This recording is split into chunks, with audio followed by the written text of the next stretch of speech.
few legs.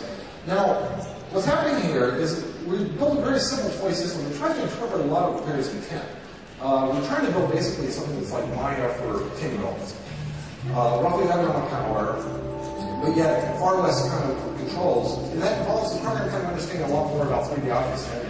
A lot of these cards have like little more handles. Like you sit there and kind of stretch them across all these kind of different state spaces. And so each part actually represents several hundred kind of potential states. And let's give them another set of arms. So you kind of get a sense here that I'm basically doing a little Tinker toy system. It has aspects of like Mr. Potato Head, aspects of clay, aspects of Legos. Let's give this to those. Maybe I can work on this tail.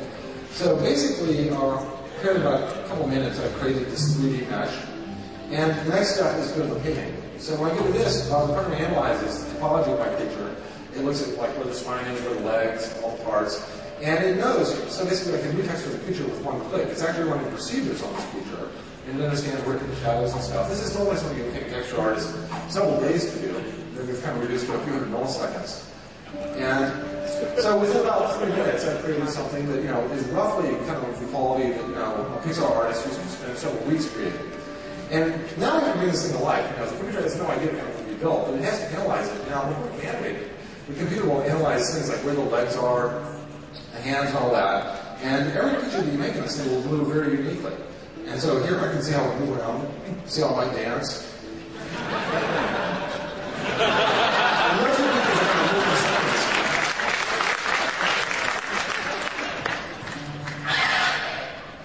You can also have it pose for a little screenshot. So take little snapshots over here. And so keep a little photo album like a girlfriend. As well as kind of, how to fight, how to eat, stuff like that. So basically, the animation side of this, we're closing the loop where the computer is dealing with building the mesh, building the texture, building the animation, kind of all on the fly procedurally. So the player, just in a few clicks, has created kind of this interesting thing. And then once you've created it, you bring it back to the game. And now, depending on what I built, it's going to behave very differently in the game, have very different properties that I have to kind of interact with the world. And so I'll probably fight very differently.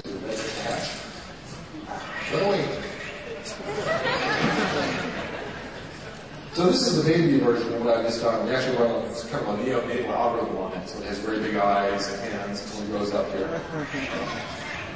Over time, it'll actually grow up and become an adult of our species. But in some sense, we want the computer to be totally focused on what the player has made. So not only is the player kind of making something in the game, but we want the player's creation to kind of be front and center. This is what our full-blown future looks like. Now, if we're looking for the little neighbor, if you recall, we find those members of our species. Now, I'm going to skip way ahead here. And over time, what happens is we actually develop intelligence for these creatures, and we start managing whole tribes of them and civilizations. And I'm going to kind of skip way ahead in the game and give you a sense of kind of what the whole world looks like. So we're going to skip ahead to what we call the space game. Eventually, they develop high enough technology to where they can build spacecraft and actually go out and see the entire view of the planet we've evolved on at this point. In some sense, I want this game to be something that brings up a lot of interesting kind of issues for the player, out of real science, real world, all the way back from the entire history of life up to the future of life. Where might life go? Because I think if you look at the kind of non-biological universe, stars, planets, galaxies, and whatnot, they are interesting, but not nearly as interesting as life. When you look at kind of the effect life can potentially have on the universe, it's, philosophically staggering. And I want the players to kind of trip across that. I went to school in Montessori school as a kid, up to 5th grade, and after that, the rest of my education was basically downhill. And it wasn't until later that I started going back and kind of studying Montessori, their philosophies and methods. And, really the basis of a lot of our educational philosophy was the idea that we should be able to build toys that players or kids play with, and they come to understand, they explore and discover the principles of the world around them by themselves, rather than a teacher teaching them the Pythagorean theorem. You can actually discover by just playing with blocks and develop an intuitive understanding of it. And so the games I make, I kind of think of in those terms as very elaborate Montessori toys. And I think, how can I build a game where a player, in playing with it, is going to come across fairly interesting kind of issues in philosophy and science, things like the Copernican principle, or the Fermi paradox, or the anthropic principle.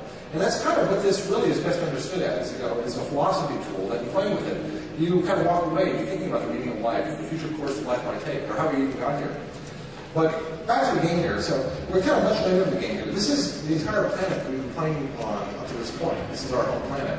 And so we actually evolved in this ocean, we crawled out, and at some point started building, the very primitive societies, tribes, and then whole cities. And so we have editors at every level. So I think, this is my little kind of UFO spacecraft. If I want to, I can kind of go in and redesign my own here. My UFO editor. Now, it's also going to be pollinated with other things that other players have made. So I might decide, I like something somebody's made, and just switch to that. And we want players to do, very active representations of, kind of their favorite things. One of my real aspirations for this is that eventually I want to see interstellar wars between like the Care Bears and the Klingons. We're already starting to see that happen. So for everything you see in the game, the vehicles, buildings, etc., we have editors. There's also a very simple toy planet here. So one of the ideas here is that what happens if you give your kid a toy planet? They can kind of mess around with it. And so we have very simple weather systems, geology, climate, etc. One of the things I can kind of do here is I can kind of play around with terraforming even. So in some sense, this whole planet now has become a little play to me. I can go around some terraforming tools here and carve rivers into it.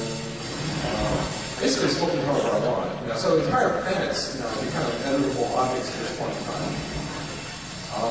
We can also do kind of more subtle things. I can come in here and start messing around with climate a little bit.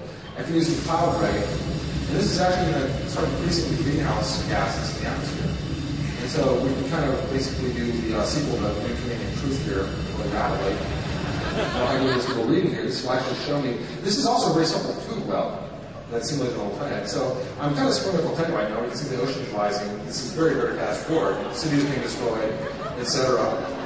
Because I just pumped a whole bunch of greenhouse gas into the atmosphere. I can also heat it up with this. At some point, I can combat the rising ocean levels by heating the planet enough to melt the ocean. So at this point, we're actually melting the oceans. But of course, the planet's turning into this hell-house desert here. And if I keep doing this for a while, we're seeing the species dying off too. So there are very simple little food webs simulated here that my whole planet is about to go extinct. I still have a few species hanging on here, but not for long. The whole planet is melting out. So, in some sense, the entire planet here is kind of a toy that you can kind of play with. You get these simple reactions, but get some very rough sense. And, I think one of the really interesting things about toys like this is that you can give somebody a sense of very long-term dynamics over a very short term. Because I think one of the biggest problems that we have as humans in dealing with the major issues that we're dealing with is the fact that we're so bad at long-term thinking. It's so hard for us to think 100 years out or 1,000 years out. If we can somehow take these long-term dynamics